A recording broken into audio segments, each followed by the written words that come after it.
Okay, another question from Vijit Kannan itself. When you are bored at home, unleashing your excitement and start trying all the clothes in your wardrobe. Okay. So again, when you read the question, you know. When you read the question, you know something is off. Alright, what is off?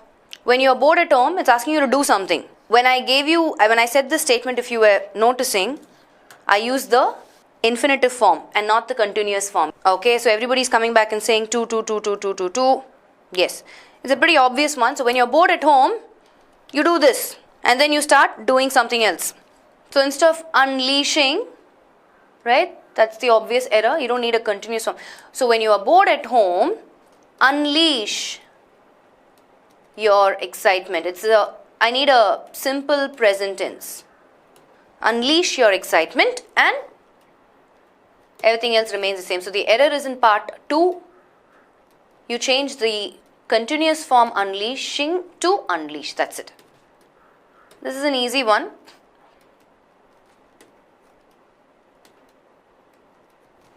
Unleash. To unleash means like an outpouring, right? Don't control yourself or don't stop yourself. Go ahead and do what you need to do.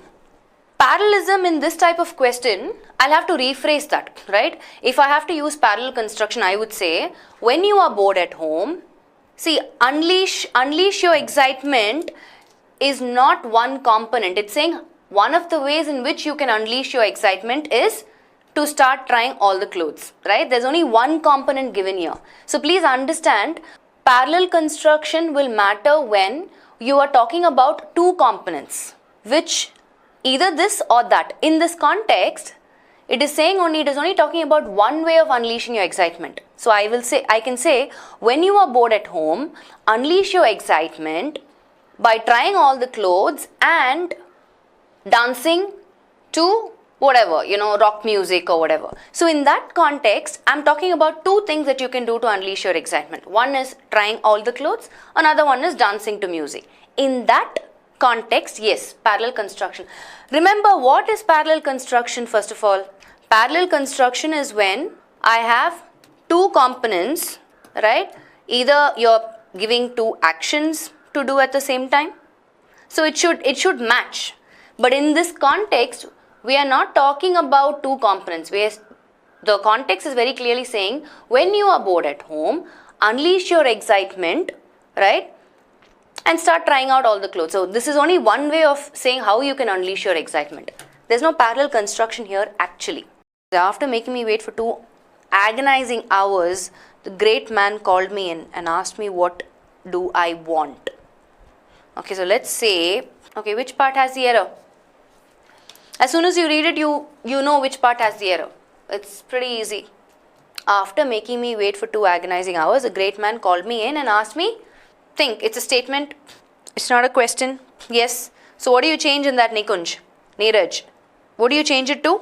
Ask me what I want. Wanted. Okay, what I wanted. That's it. Option B. Either the carpenters nor the plumber have finished the work. Ma'am, can we use nor with either? Okay, I think this is something that we had addressed some time back. Again, the construction is pretty much this, either or neither nor, okay? So either there's a typo error, so it has to be, you either change either to neither to match with nor, right? Or either to, or nor to or, that's it. This is the construction, there's no doubt about it. Either or, neither nor. Can we use nor with either? No. Okay? So either the carpenters, no, the error is not in that. Neither the carpenters, don't worry about that, okay? The error actually is in part C. Why? Because when you have 2 subjects, which is subject 1, where actually is the error? Subject 1 is the carpenters. Plural subject. This is a subject verb agreement rule, guys. Subject 2 is the plumber, who is a singular subject. Okay. So when you have in a sentence one plural subject and one singular subject, the verb will always take up depending on or align itself to the subject that is closest to it, right? So have is for plural subject, plumber is singular subject, so this has to change to has. So the error is in C. That's it. Okay. So don't worry about this. If the question was like this, ideally it wouldn't be like this, okay? Like I said, it will be either neither nor or either or. So don't worry about this part. I'm sure it's a typo error. The error is in part C, by the way. The success of the government-sponsored job guarantee program has resulted in a drastic drop in poverty. So as soon as you read this, you know where the error is, right? As soon as you read it, you know. Sometimes we don't have to worry about why this is so, what can be the answer. We don't have to worry about all that. As soon as you read it, you know, bang, okay, this is the part that has the error. And which part is that? The success of the, what do you need to change? We need a adjective, right? We're describing what sort of a job guarantee program this is. So I need an adjective. I have a noun here. That's it. So error is in part B, part 2, right? You change the noun sponsor. This is a noun form, right? We don't need a noun form here. To sponsored, which is the adjective form. Yeah, this is an easy one. The error is in part 2. This is where our problem is. Government sponsored job guarantee program. It's an easy one. So let's move forward. Has resulted in a drastic drop in poverty. So we're not spending more time on this. I'm just going to move forward, okay? Health is more preferable to wealth. So his query is, Madam, I am having doubt in comparative case. Error is in part B. Why? Why can't be error in part C? Can we use then instead of to? I think this is a confusion that a lot of us have, right? When it comes to comparative degrees, we always confuse between then and to, but we've had multiple classes where we have addressed this. Nevertheless, assuming that a lot of you still are confused, let's quickly address this.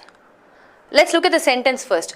Let's identify what is wrong with the given sentence, and then we'll move to when to use then and when to use to, right? Let's look at it as two parts. Part 1, what's wrong with the sentence?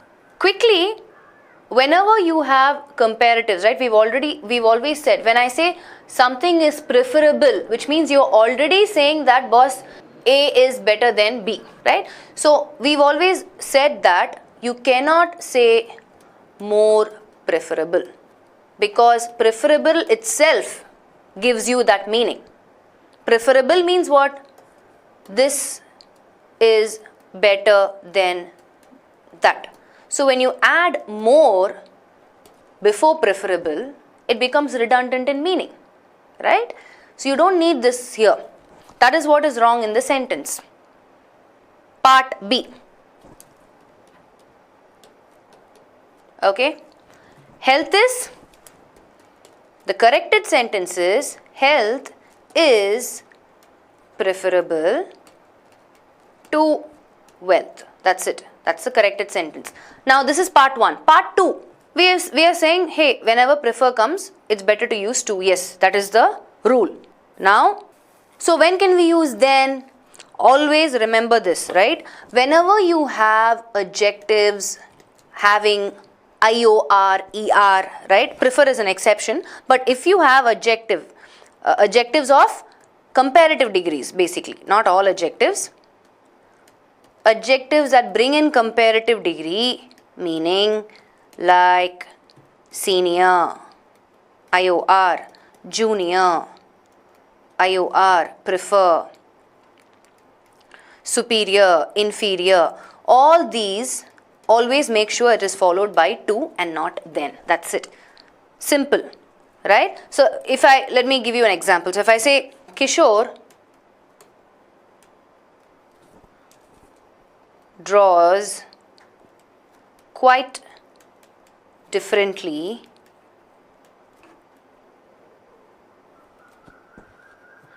dash Sagar does. right? Add to or than in the first one. I don't know, Sagar. I think there is. I think it is. I think I saw your question. Kishore draws quite differently dash Sagar does. Okay, that's the first one. The film is vastly superior the book, right? So the first sentence, you know that Kishore draws quite differently than Sagar does.